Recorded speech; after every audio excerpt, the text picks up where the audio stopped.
Hi everyone, it's Mrs. Volk here. Here's me. I wanted to try to get a webcam so you could at least see me and not look at just a PowerPoint the whole time, but I couldn't get that, so here we go. Here I am to teach you, or rather review with you about some area formulas. Things that you've already seen before: rectangles, triangles, circles, parallelograms, and then something new, the trapezoid. So the reason I'm reviewing these with you is coming up in your math class, you're going to be learning about composite shapes. And you're probably wondering, what's a composite shape? A composite shape is basically one shape made up of more than one shape. And a good example of this is a basketball court. A basketball court is a composite shape because it's got on it a whole bunch of things. It's got a circle, it's got a half circle right here, it's got lots of semicircles, it's got another one here, another semicircle here and here.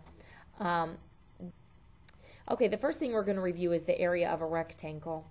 So let's just remember the formula for the area of a rectangle, which is length times width.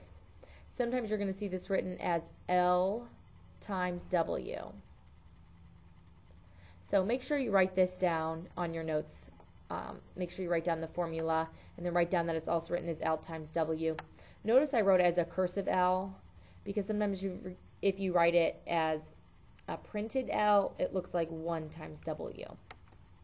And then let's draw ourselves a picture of a rectangle. And let's remember a rectangle has 4 sides. Ooh, my rectangle's a little scary there. And these two sides that are across from each other are always going to be equal. And these two sides across from each other are also equal. And our rectangle has 90-degree angles in all sides. So to find the area of a rectangle, we're going to just do the length times the width. Now if you're given a square, that's also like being given a rectangle. You find the area the same way. It just happens that these two sides might be the same. So let's say that these are both 5. You just do 5 times 5, or 5 squared, which you've learned about before, which is 25. Okay, next we're going to talk about the area of a triangle. Now this one, some people say to me, oh, I always forget that formula. So hopefully I can help you remember that one today. The formula is going to be the base of the triangle times the height of the triangle divided by 2. The other way you might see this written is 1/2 BH, or half of the base times the height. You might also see this as BH, base times height, over 2. Base times height divided by 2. Remember that multiplying by 1/2 is just like dividing a number in half. And I have a little, and make sure you write this formula down also. Make sure you get all, both the ways I wrote it in red written down on your paper. And then I want to show you a picture of why this works. So here's my triangle, where the base is this blue line down here, and here's our height. And here's how we got the formula of base times height divided by 2. This is a congruent triangle. Remember, congruent means exactly the same. So these are the exact same size triangle. And if I take this triangle and split it up, I can create, look at this, I can create a rectangle. And our formula for a rectangle is the length times the width, or the base times the height. But our triangle is only half of our rectangle. That's why I divide it in half at the end. And this works for all triangles, no matter what they look like. Sometimes you see these crazy looking triangles, and they're all derived from, or they all come from, a rectangle twice their size. Now, a couple other things about triangles that sometimes students ask about is when you're given a triangle like this, which side is the height and which side is the base? Something that you'll want to know is that the base, there's my cursor, I couldn't find it there, sorry. The base and the height are always perpendicular to each other. Perpendicular means they make right angles.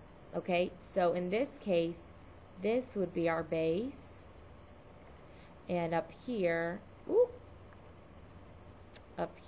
would be our height. This one I think is easier to see, base times height divided by 2, because that's just a big rectangle there. So it's the base times the height divided by 2. Another triangle that might look a little tricky would be something like this. Now, if this was given to you on a test or on a quiz or a homework, we would draw in this little dashed line right here. And we would label it as the height. Or we'd put a number. And the cue that you know that this is the height is there's going to be a little right angle mark right here to show you that's the right angle. So when the triangle's turned and it looks all crazy like this is going to be our base, and our base and our height are perpendicular to each other, or they're right angles. All right, the next thing we're going to talk about is a parallelogram. And so make sure you write down the formula for the area of a parallelogram. And just a side note, hopefully you drew the pictures for the triangles. And if you didn't, right now pause and rewind and go back and in your notes draw yourself the picture of the triangles so you don't forget.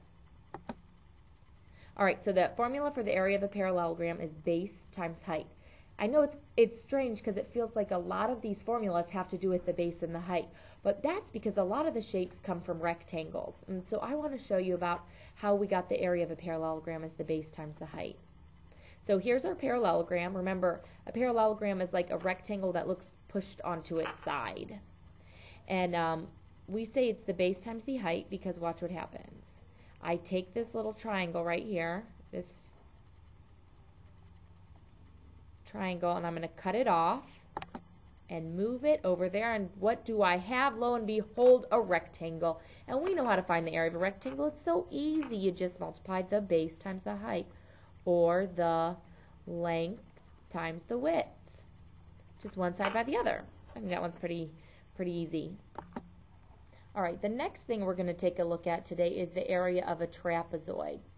Now, a trapezoid is a quadrilateral or four-sided shape with these two sides that are parallel to each other, then two sides, at least one of them is at a slanted angle or a maybe diagonal looking angle. So similar to a triangle, the dotted line is called the height, and the dotted line makes a perpendicular line, or it makes a right angle with the two bases, just like in a triangle. We've got some bases here.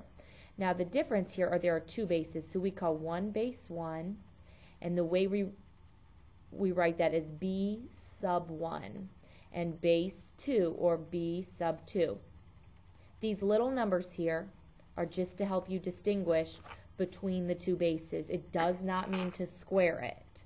Okay, it just tells you this one is base 1 and this one is base 2. So we want to try to find the area of that trapezoid. So here's how we're going to do it. We're going to take two of the same trapezoids and put them together to make a parallelogram, because in the last slide we learned how to make a parallelogram. Now this green trapezoid is exactly like the other green trapezoid.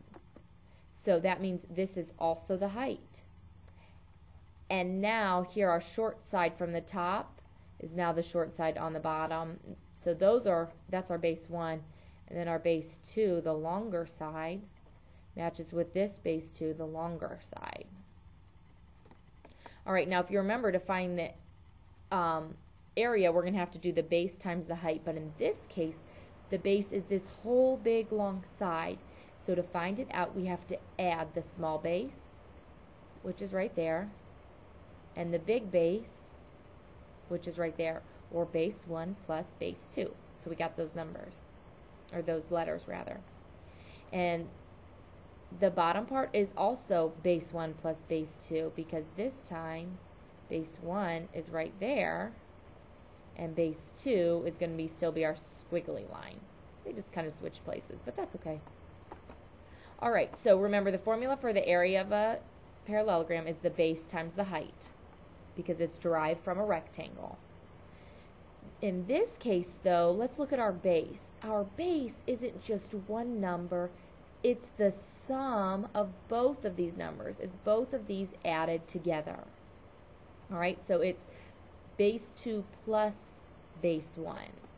So what we're going to do down here, if you looked where it was base times height, we're going to replace the word base with b1 plus b2, because to find the base we have to add up both of these. All right, and we're going to still multiply by the height, because that's what you do in a parallelogram. You multiply by the height. All right, but here's the catch. we don't need a whole parallelogram for the trapezoid. We just need half of it. We just need to know how big this one trapezoid is. I've got a lot of scribbles going on here. Sorry about that. So anyways, we just need to know this one trapezoid. So what we're going to do is take the number we got and cut it in half.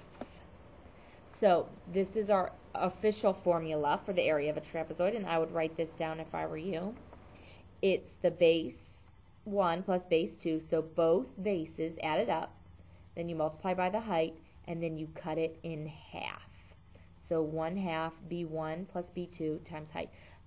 We put these bases in parentheses right here because we need to do our order of operations and add those before we multiply.